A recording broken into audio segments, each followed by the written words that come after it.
Well, ang kagandahan ngayon mga Filipino senior citizens para po sa inyong lahat, ang payout ng inyong 10,000 piso na cash gift mula sa NCSC ay diretso na sa inyong ATM card. Well, yan ang ating ibabalita sa inyo. Once again, mga Filipino senior citizens at mga vlogs, welcome sa ating Facebook page o sa ating YouTube channel saan ka man nanonood. Well, ito nga po para po sa kaalaman ng lahat at sa mga hindi pa po nakakaalam, ang NCSC ay nagpatupad na po ng digital na payout o cash distribution para sa inyong 10,000 piso na cash gift. Well, una sa lahat, ano nga ba itong 10,000 pesos cash gift? Ito po ang inuutos ng Republic Act 11982 o yung mas kilala sa Expanded Centenarian Act Cash Benefit mga kablags.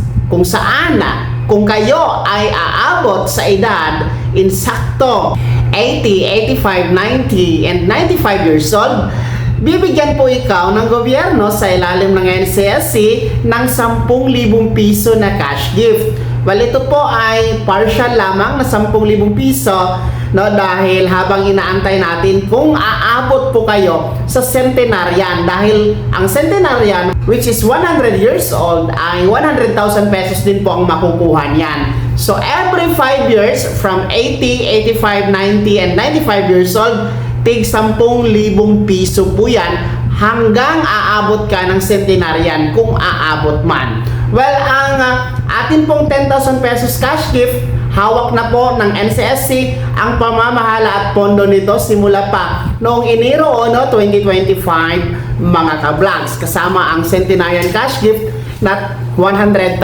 pesos. Well, dati kasi sa first year of implementation, ang cash distribution nito o payout ay binibigay ng personal. Kumbaga, inaabot mismo sa beneficiaryo. Nagkakaroon ng payout sa mga venue. Well, ang kagandahan ngayon kasi bago pa lang ito ini-implement ng NCSC na pwede na pong idaan sa digital at e-wallet ang inyo pong 10,000 pesos cash gift. Una na riyan, pwede na po sa land bank, peso or saving accounts. Then sa mga ATM card ninyo mga seniors, anuman ang bangko ninyo po pwede. Actually, pwede po yung mga ATM card ninyo kung kayo ay pensionado sa SSS, GSIS, PVAW, kung purpose beneficiaries kayo, pwede yung land bank na ATM card. Basta active pa ang ATM card. Well, pangatlo, pwede po ang GCash. Pwede dyan i-direct sa GCash account number ninyo. Pang-apat, pwede na din po ang Palawan Pawn Shop, pera padala. So kung malapit lang kayo sa Palawan Pawn Shop, pera padala, pwede po doon ipadala at i-claim nyo na lang po ang 10,000 piso na cash gift.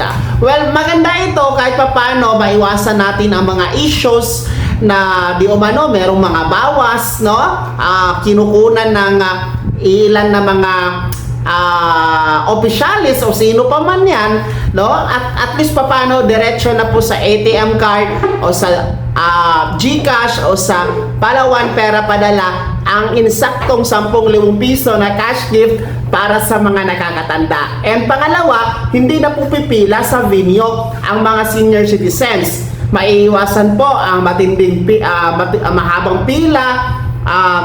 Yung iba dyan, matataas ang BP, mainit pa doon sa venue, maiiwasan na yung mga ganoon na instances. Magiging komportable na ang mga beneficiaryo sa Expanded Centenarian Act Cash Gift na 10,000 piso dahil po pwede na ito sa mga e-wallet and sa ating mga bangko, mga ka-vlogs. Kaya po mga senior citizens, una, sino sa inyo dito ang mga umabot na sa 80, 85, 90 and 95 years old? Pangalawa, sino sa inyo dito ang mga nag-apply na sa OSCA regarding this Expanded Centenarian Act Cash Benefit na 10,000 piso? Pangatlo, sino ang natutuwa sa inyo dito na sa wakas magiging pwede na sa bangko, GCash o Palawan ang inyo pong payout sa 10,000 piso na cash gift. Lahat ng yan ibahagi niyo po sa comment section na nasa baba. Maraming salamat sa pagtutok. God bless. Mag-ingat mga ka-vlogs.